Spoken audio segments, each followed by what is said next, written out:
ओम शांति। आज तो बाबा के भोग का दिन है, थर्सडे। तो आज की मुरली की सबसे पहली बात, आज बाबा ने दशहरे से भी रिलेटेड बात बताई है कि जैसे रावण जलाते हैं तो जहाँ भारतवासी होते हैं वहाँ ही रावण जलाते हैं। बाबा ने कहा ऐसा नहीं है कि सिर्फ लंकापति रावण था या लंका पर ही रावण का राज्य था। रावण यानी 10 विकार, बुराइयाँ, कुरीतियाँ जो हर आत्मा में है। तो सिर्फ लंकापति रावण नहीं कह सकते या लंका नरेश नहीं कह सकते, पर इस समय सारे विश्व पर रावण का राज्य है। बाबा ने एक दो ऐसे ही जो मिथ अभी तक थे हमारे वो तोड़े हैं। एक तो रावण के बारे में, दूसरा बाबा ने बताया कि जैसे मुझे याद है हम लोग बचपन में सुना करते थे, आप में से भी बहुतों ने सुना होगा कि जो धरती है एक बैल के सींग पर टिकी हुई है, और वो जो सींग है, वो जो हॉर्न है, जब वो चेंज करता है, एक सींग पर ही टिकी हुई है, और जब वो चेंज करता है तो सृष्टि पर भूकंप होता है। तो बाबा ने आज हमें ये क्लैरिटी दी है कि सृष्टि बैल के सींग पर नहीं टिकी हुई है, पानी पर टिकी हुई है, क्योंकि धरती के नीचे पानी ही पानी है। तो और पानी के नीचे फिर वापस से धरती ही धरती है। तो ऐसे ये एक प्रकृति का सिस्टम है, इसको कोई जानवर या मनुष्य संभाले हुए नहीं है।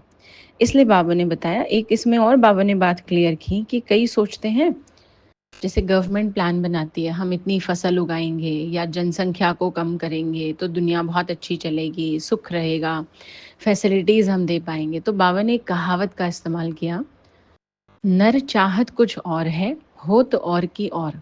यानी इंसान चाहता कुछ और है और होता कुछ और है।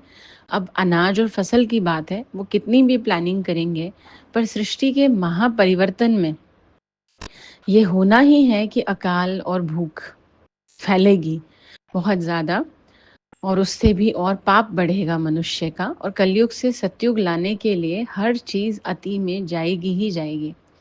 ऐसे ही जनसंख्या को रोकने की बात है, बट जितनी आत्माओं ने धरती पर आना है वो आना ही है। उसमें ऐसा नहीं है कि दुनिया में इंसान प्लानिंग करके ये सब कर सकता है।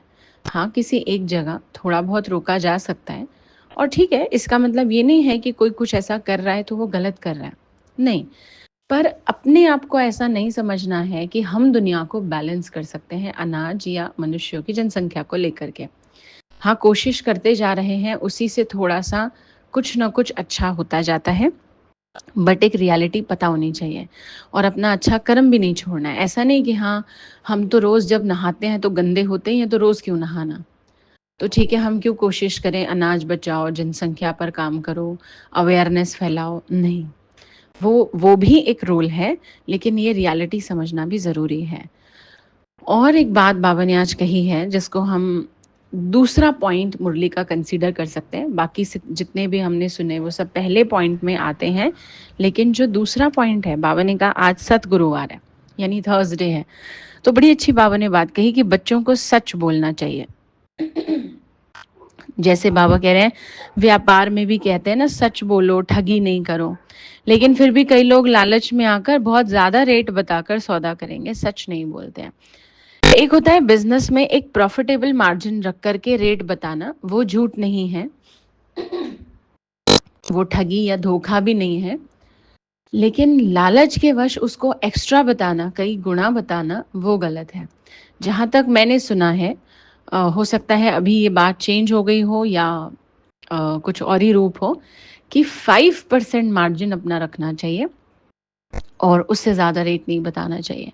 खैर, बाबा सिर्फ बिजनेस की बात नहीं कर रहे हैं, ओवरऑल भी कम से कम आज थर्सडे के दिन ये हम संकल्प लें कि हम झूठ नहीं बोलेंगे, और सच भी बड़े प्यार से, रिस्पेक्टफुली, ग्रेसफुली बताएंगे।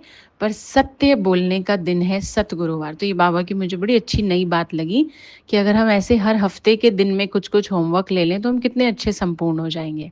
तो ये है बाबा की आज की मुरली। ओम शांति।